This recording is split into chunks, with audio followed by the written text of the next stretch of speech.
సౌందర్యలహరిలో 12వ శ్లోకం. ఈ శ్లోకంలో అమ్మవారి యొక్క సౌందర్యం గురించి వర్ణించారు శంకరులు. మనకి అవగాహన కోసం చెప్తున్నారు, కానీ అమ్మవారి సౌందర్యం గురించి వర్ణించగలరా? మహామహా కవులు వర్ణించిన వర్ణన కూడా సరిపోదు అని ఈ శ్లోకంలో చెప్తున్నారు. త్వదీయం సౌందర్యం తుహినగిరి కన్యే తులయితుం కవీంద్రాః కల్పంతే కథమపి విరించి ప్రభృతయః యదా లోకౌత్సుక్యాదమరలలనాయాంతి మనసా తపోభిర్దుష్ప్రాపామపి గిరిశ సాయుజ్య పదవీం. అమ్మా, నీ యొక్క సౌందర్యం గురించి చెప్పడానికి కవీంద్రులు ఎంతో కష్టపడి ఉపమానాలు తయారు చేస్తున్నారు. ఆ కవీంద్రులలో బ్రహ్మదేవుడు కూడా ఉన్నారట.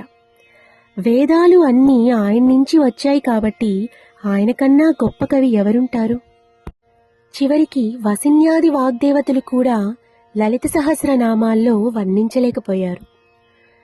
తారాకాంతి తిరస్కారి నాసాభరణ బాసురా, నక్షత్ర కాంతిలా అమ్మ యొక్క నాసాభరణం ఉంది అని చెప్పలేదు. నక్షత్ర కాంతిని తిరస్కరిస్తూ అమ్మ నాసాభరణం ఉంది అని చెప్పారు. నక్షత్రాల కంటే బాగుంటుందట. అలాగే పదద్వయ ప్రభాజాల పరాకృత సరోరుహ, పద్మాలని ఓడించే పాదములు అంటే పద్మాల కంటే గొప్పగా ఉంది.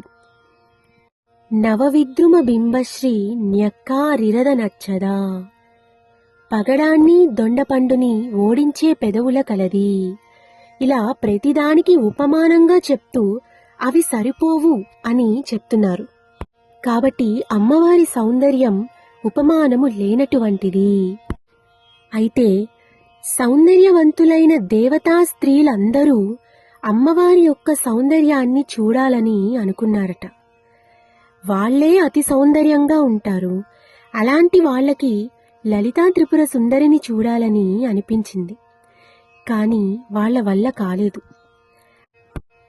అందుకని మనస్సుతో పరమేశ్వర సాయుధ్యాన్ని పొందారుట. ఎన్ని తపస్సులు చేసినా దొరకని ఈశ్వర సాయుధ్యం పొంది తద్వారా అమ్మవారి సౌందర్యాన్ని చూడాలి అని తపన పడిపోతూ ఉన్నారట దేవతా స్త్రీలు.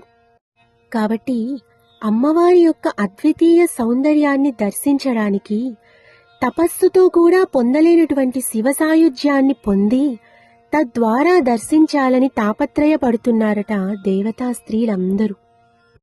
దీన్ని బట్టి తెలుస్తోందేంటంటే అమ్మవారి యొక్క సౌందర్యం ఈశ్వరునికి ఒక్కరికే తెలుసు, ఆయనకి తప్ప ఎవ్వరికీ తెలియదు. శక్తి శివునికి మాత్రమే తెలుస్తుంది, ఆయన శక్తి ఆయనకే తెలుసు. అమ్మవారి పిల్లలమైనటువంటి మనందరికీ అమ్మవారి దయ మాత్రమే తెలుస్తుంది, కానీ అమ్మవారి సౌందర్యం మాత్రం అయ్యవారికే తెలుస్తుంది.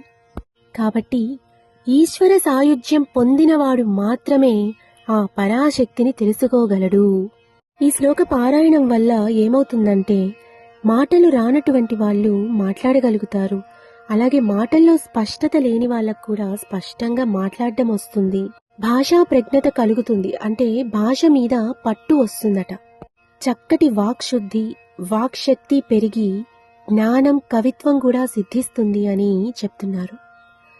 ఈ శ్లోకంలో ఈ బీజాక్షరాలతో కూడిన యంత్రాన్ని మనం చూస్తున్నాం. శ్రీమాత్రే నమః.